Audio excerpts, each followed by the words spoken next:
Bonjour à toutes et à tous. On se retrouve aujourd'hui pour un nouveau point moisson avec un tour d'horizon des récoltes en cours. Les épisodes pluvieux de ces derniers jours ont contraint les exploitations à stopper leur récolte. Et nous attendons la reprise pour cette fin de semaine. La récolte des orges d'hiver est maintenant terminée. Nous concluons cette récolte avec de bons niveaux de rendement, s'étalant de 70 à plus de 100 quintaux, très hétérogènes selon les zones. Les qualités sont aussi au rendez-vous, avec des calibrages et des poids spécifiques élevés. Les orges de printemps semées à l'automne devraient quant à elles se terminer.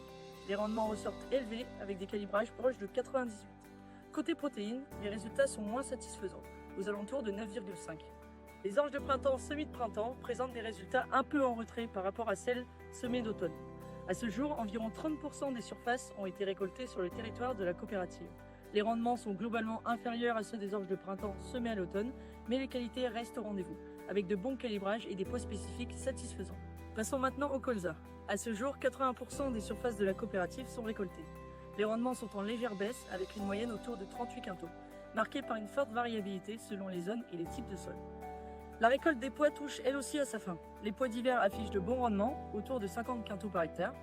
Les pois de printemps, quant à eux, présentent des performances plus modestes, avec une moyenne avoisinant les 35 quintaux. Et enfin, passons au blé. Les pluies récentes ont permis une bonne fin de maturation des cultures. À ce jour, la récolte est avancée à hauteur de 40% à l'échelle de la coopérative. Les rendements sont très variables, influencés par les types de sols et les conditions locales, notamment sur les terres séchantes qui affichent des performances plus modestes. Les poids spécifiques restent pour l'instant élevés, autour de 80, mais les différents épisodes pluvieux pourraient l'impacter légèrement. Côté qualité, les taux de protéines sont en légère hausse avec une moyenne actuelle autour de 11,3%. La moisson 2025 progresse dans de bonnes conditions, en dépit des épisodes pluvieux récents.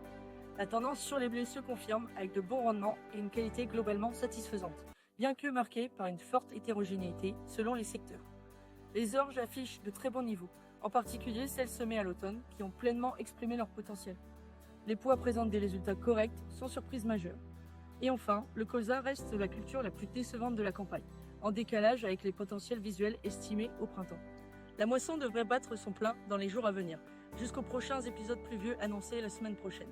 En attendant, toutes les équipes de la coopérative restent mobilisées et à votre écoute pour vous accompagner au mieux dans cette période intense. On se retrouve la semaine prochaine pour un nouveau point moisson. Bonne continuation dans vos travaux.